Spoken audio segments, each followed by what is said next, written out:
성도 여러분, 3일 동안 평안하셨습니까? 1월 21일에 토론토 한인 장로교회 새벽 묵상을 시작하겠습니다. 오늘은 수요신앙 강좌 1기가 마무리되는 날입니다. 엊그제 시작한 것 같은데 벌써 종강인가요? 예, 그렇습니다. 이번 1기는 단 2주만 진행되기 때문입니다. 이번 1기는 온라인으로는 제공되지 않기 때문에 여러분 많이 오늘 오셔서 직접 참여해 주시면 감사하겠습니다. 오늘은 창세기 29장과 30장을 읽게 됩니다. 세번역 성경을 보시다 보면 오늘 본문 속에서 우리가 아는 이름과 전혀 다른 식물 이름들이 등장하는데요. 이것은 이제 번역 과정에서 우리 문화에 맞는 식물을 찾으려고 한 흥미로운 시도들입니다. 오늘 두 가지 보게 되는데 우리 고생하는 야곱의 이야기인데요. 그 중에서 먼저 합한채 하고요. 또 나중에 야곱이 사용한 나무들의 이름 한번 살펴보도록 하겠습니다. 자, 첫 번째는 합한채인데요. 새 번역은 이것을 자귀나무라고 그렇게 번역을 했습니다. 이 합한채라고 하는 거는 히브리어로는 두다임이라고 하는데 이 의미가 그냥 사랑의 식물이라는 뜻입니다. 그러니까 그 이름만 가지고는 이게 무슨 식물인지 정확하게 알 수는 없는데요. 이제 고대에는 임신을 돕는 약초로 알려져 있었던 맨드레이크가 아닐까 이렇게 많은 학자들이 추정을 합니다. 자, 그런데 이것을 세번역은 자귀나무라고 번역을 했어요. 자귀나무와 맨드레이크는 전혀 다른 종인데요. 그렇게 번역한 이유가 있습니다. 이 자귀나무가 한국에서 밤이 되면 양쪽 잎이 서로 딱 붙어버리는 그런 특성이 있는 나무입니다. 그래서 예로부터 이것을 부부의 금슬을 상징하는 그런 나무로 여겼습니다. 그래서 별명이 뭐냐 하면 자귀나무의 별명이 합환목입니다. 애초에 사실 개역개정 성경이 이것을 합환채라고 번역한 것도 자귀나무의 별명인 합환목에서 가져온 것 같아요. 다만 맨드레이크는 나무가 아니니까 풀 같은 거니까 이 뿌리가 약간 그 인삼같이 생긴 그런 식물이거든요. 그래서 합한채라고 번역한 게 아닌가 이런 생각이 드는데요. 새 번역은 그 느낌을 더 살리려고 자귀나무라는 이름을 그대로 가져온 거죠.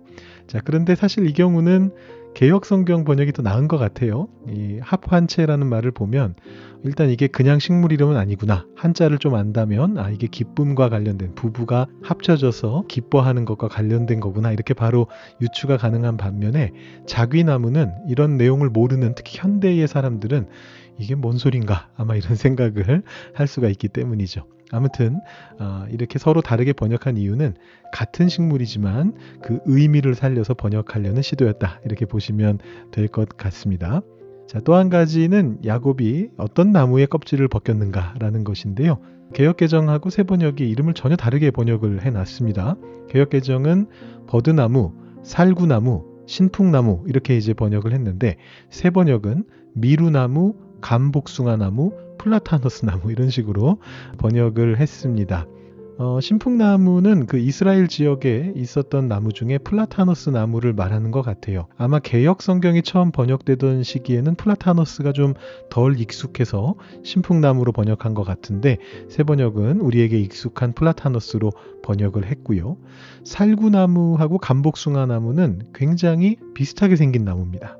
종은 다르지만 생긴 게 굉장히 비슷하고 열매도 굉장히 비슷하게 생겼는데 그래서 실제로 어느 나무를 뜻하는지 확실하진 않아요. 그래서 새번역과 개역 성경이 서로 다르게 번역했지만 거의 같은 나무를 가리키고 있다 보시면 되겠고 미루나무 같은 경우는 버드나무의 한 종류입니다. 그런데 우리가 흔히 버드나무라고 하면 이렇게 축 늘어진 그런 나무를 연상하는 반면에 아마 여기 나오는 나무는 이 구약 성경에 나오는 나무는 그런 버드나무는 아닌 것 같아요.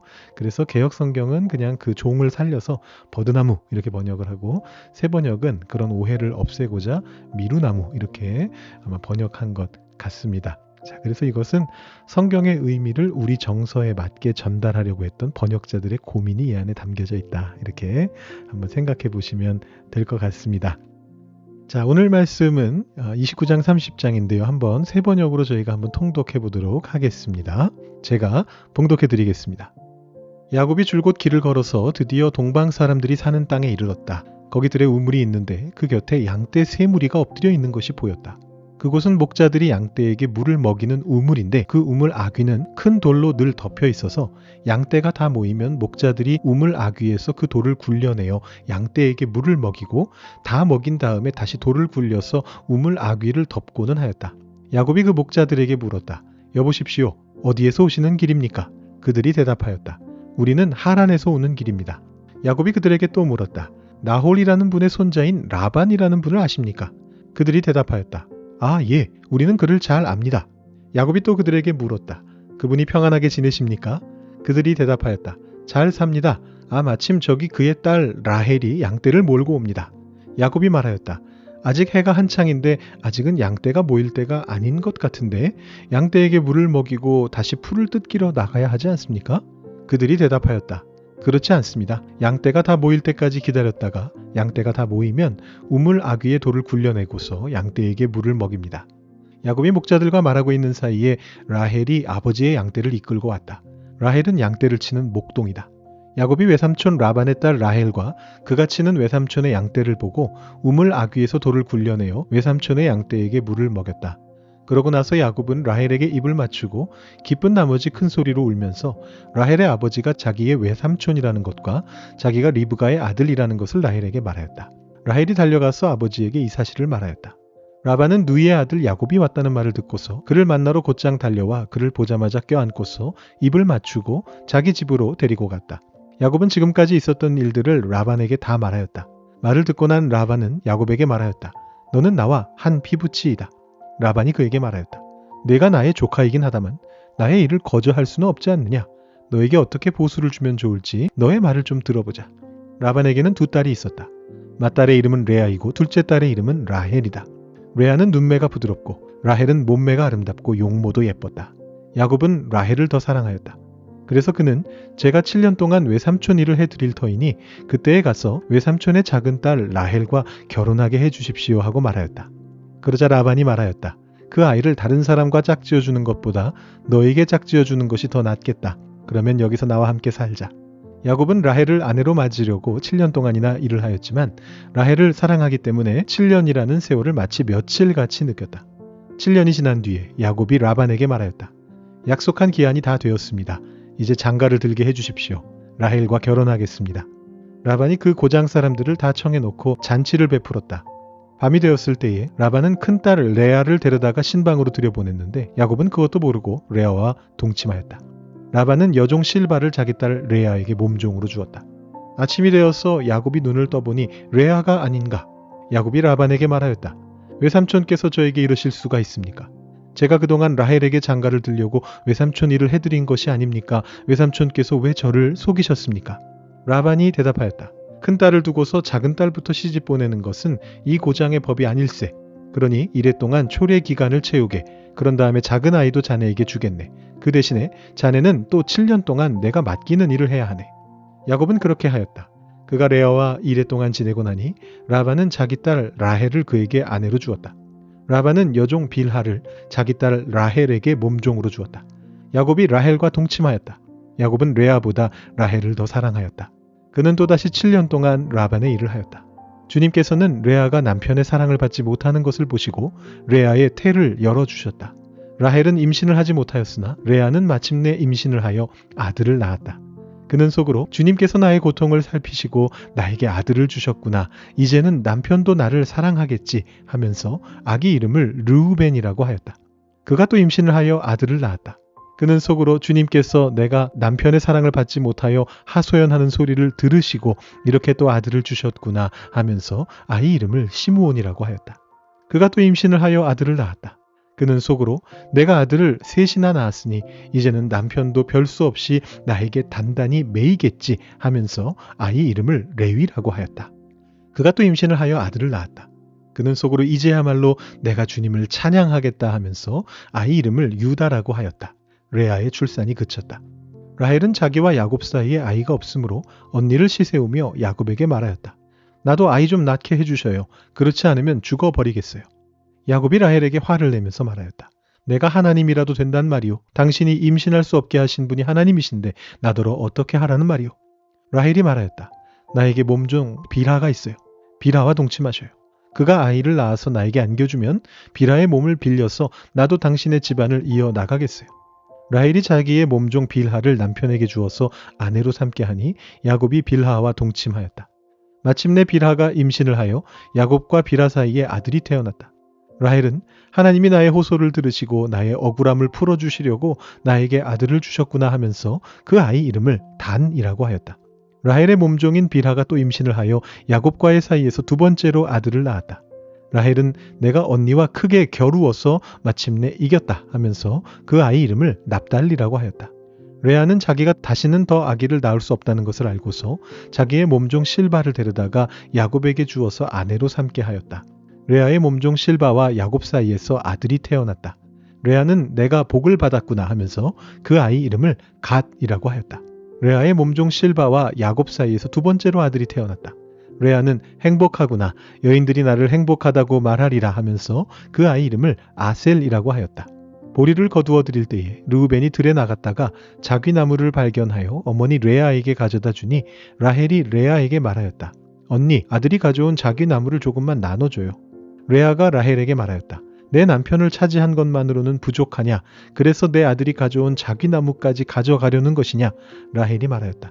좋아요. 그럼 언니 아들이 가져온 자귀나무를 나에게 주어요. 그 대신에 오늘 밤에는 그이가 언니하고 함께 자도록 하지요.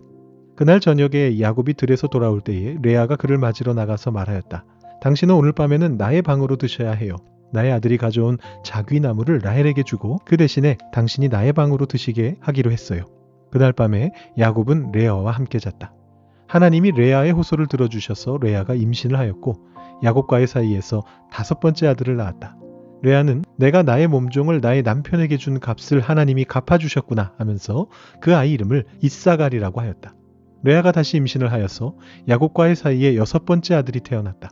레아는 하나님이 나에게 이렇게 좋은 선물을 주셨구나.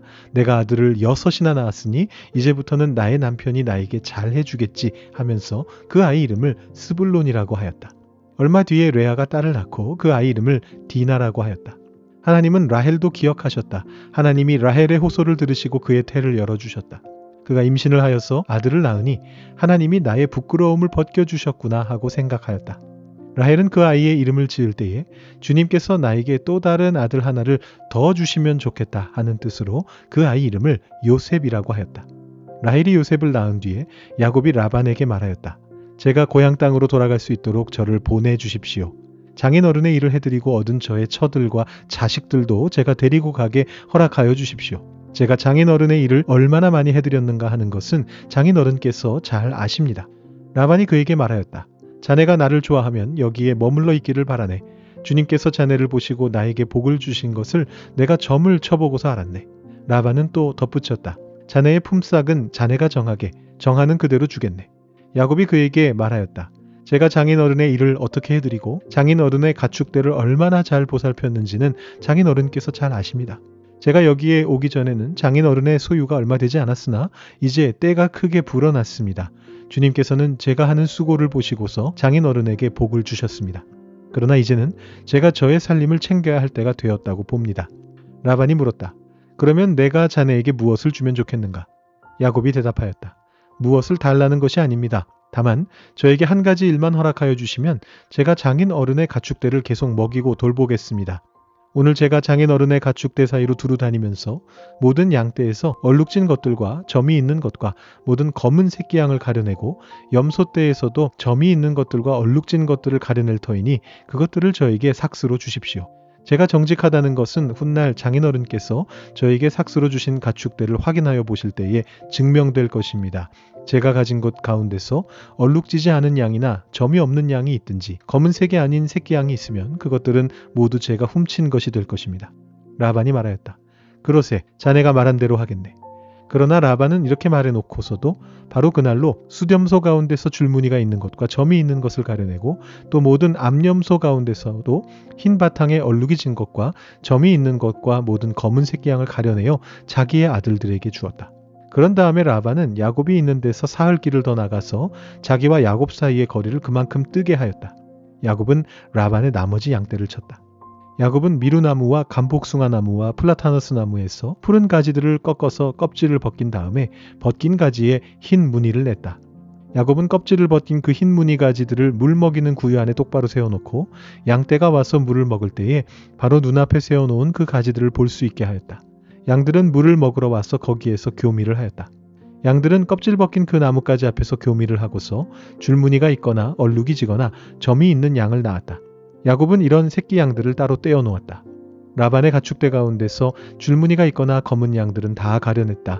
야곱은 이렇게 자기 가축대를 따로 가려내서 라반의 가축대와 섞이지 않게 하였다. 야곱은 튼튼한 암컷들이 교미할 때에는 물먹이는 구유에 껍질 벗긴 가지들을 놓아서 그 가지 앞에서 교미하도록 하곤 하였다. 그러나 약한 것들이 교미할 때에는 그 가지들을 거기에 놓지 않았다. 그래서 약한 것들은 라반에게로 가게 하고 튼튼한 것들은 야곱에게로 오게 하였다. 이렇게 하여 야곱은 아주 큰 부자가 되었다. 야곱은 가축대뿐만 아니라 남종과 여종, 낙타와 나귀도 많이 가지게 되었다. 아멘. 오늘은 창세기 29장 34절, 35절 말씀 두 절을 함께 묵상해 보도록 하겠습니다.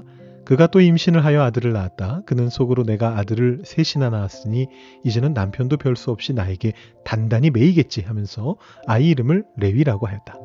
그가 또 임신을 하여 아들을 낳았다. 그는 속으로 이제야말로 내가 주님을 찬양하겠다 하면서 아이 이름을 유다라고 하였다. 레아의 출산이 그쳤다. 아멘. 오늘 본문에 등장하는 레아는 참 아픈 삶을 살아간 여인입니다. 남편 야곱에게 사랑받지 못한 채 외로움 속에서 살아가야 했습니다. 그래서 그 삶의 목표는 딱 한 가지였죠. 남편의 사랑을 얻는 것이었습니다. 자, 이 처절한 갈망이 여인이 낳은 아들들의 이름 속에 고스란히 묻어나고 있습니다. 하나님께서 레아에게 자녀의 복을 주셨는데 첫째 르우벤을 낳고서는 남편이 이제는 나를 보아주겠지, 나를 사랑하겠지 이렇게 말했고요. 두 번째로 시므온을 낳고 나서는 내가 남편에게서 사랑받지 못함을 하나님이 들으셨다라고 그렇게 고백을 했습니다. 자, 그리고 셋째 레위를 낳을 때를 보십시오. 야곱이 그래도 레아를 사랑하지 않으니까 레아의 사랑이 점점 집착으로 바뀌어갑니다. 34절 말씀에 이렇게 되어 있습니다. 내가 아들을 셋이나 낳았으니 이제 남편도 별 수 없이 나에게 단단히 매이겠지 라고 그렇게 이야기합니다. 당신은 이제 나에게 꼼짝없이 묶일 것이다 라는 그런 절규죠. 이 레위라고 하는 이름 속에는 사랑을 넘어선 지독한 집착이 서려 있습니다. 자, 그런데 여러분 35절에서 반전이 일어납니다. 완전히 다른 이야기가 나옵니다. 이제야말로 내가 주님을 찬양하겠다라고 말하면서 그 아이의 이름을 유다라고 짓게 됩니다.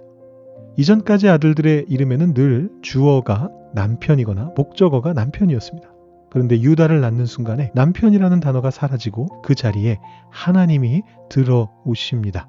남편이 나를 사랑해 줄까? 이것을 고민하던 시선이 나에게 생명을 주시는 하나님께로 옮겨진 것입니다. 남편에게 단단히 매달리던 그 레위의 손을 놓고 하나님을 향해 찬양하는 유다의 손을 들기 시작한 것입니다. 물론 레아가 이 한 번의 고백으로 성인 군자가 된 건 아니었습니다. 인간의 연약함은 남아있어요.